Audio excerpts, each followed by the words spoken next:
Saya kebetulan terlibat dengan daripada ketika Pakatan Rakyat dan kemudian Pakatan Harapan dan Pakatan Pembangkang ketika itu. Sedikit pengalaman berada dalam kerajaan negeri. Selepas 2018, saya merasakan bahawa ada isu besar yang kita gagal untuk tangani apabila kita menjadi kerajaan. Ini adalah soal arrogance.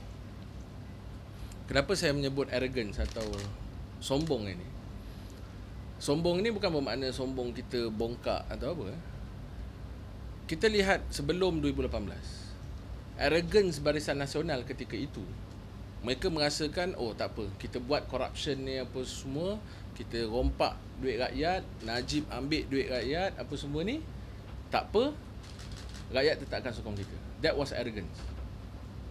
Dan apa berlaku? Rakyat hukum, jatuhkan mereka. Pakatan Harapan menjadi kerajaan, majoritinya bukan, yalah kita ada sokongan daripada rakyat, tapi mandatnya adalah kerana mereka tidak mahu lagi the arrogance of Barisan Nasional to continue. Kita pun ambil kerajaan. Dalam tempoh 22 bulan itu, we develop to become arrogant. Arrogant maksud saya dalam bentuk kita tak mau address isu besar, iaitu tentang pertembungan 2-3 personality soal kepimpinan ini. Dan kita masih lagi fighting against each other. Rakyat di luar sana tak mau lihat itu.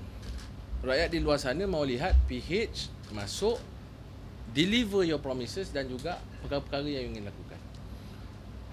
Jadi bila itu tidak berlaku, bila berlaku arrogance seperti itu, yang menyebabkan akhirnya di kalangan ahli parlimen, di kalangan kabinet, di kalangan kepimpinan-kepimpinan merasakan perlu ada perubahan politik.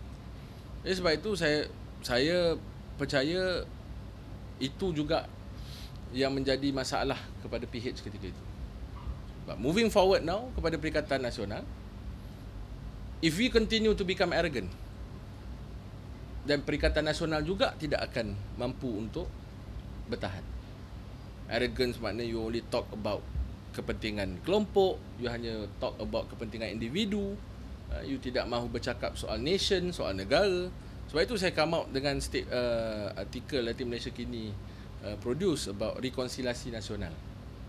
It is a big idea, tetapi itu juga yang diperlukan oleh rakyat sekarang. Masalah kita sebahagian besar di politik, kita hanya memikirkan soal circle kita sahaja. We don't really think about what is outside there, apa yang rakyat sedang lalui hari-hari. Rakyat tak mau tahu siapa jadi menteri, siapa jadi ni. Once you are there, you have to deliver to the people. And that what the majority of the people wants now.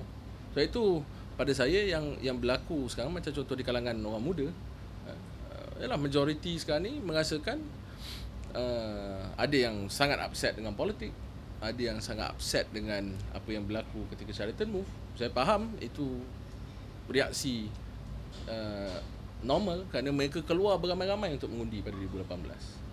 Tetapi as they see the few months yang datang ini, yang ke depan ini, mereka harus menilai semula kedudukan dan juga keputusan-keputusan yang dibuat oleh kerajaan. Maknanya pemerintah membuat keputusan, adakah keputusan itu membantu rakyat? Saya percaya majoritinya membantu rakyat hari ini berbanding dengan negara-negara lain yang berhadapan dengan COVID. Baru ni saya berjumpa dengan salah seorang, ada dia dulu pemandu. Just before, waktu COVID tu, bos dia kata kita terminate kerja.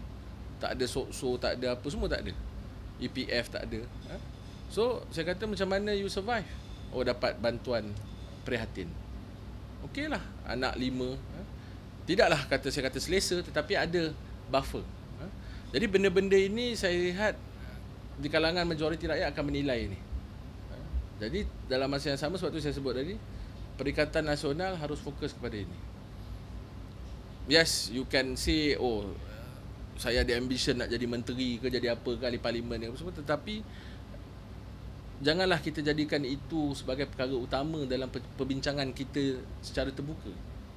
Kerana perbincangan kita haruslah menjurus dan fokus balik kepada syariat. Sebab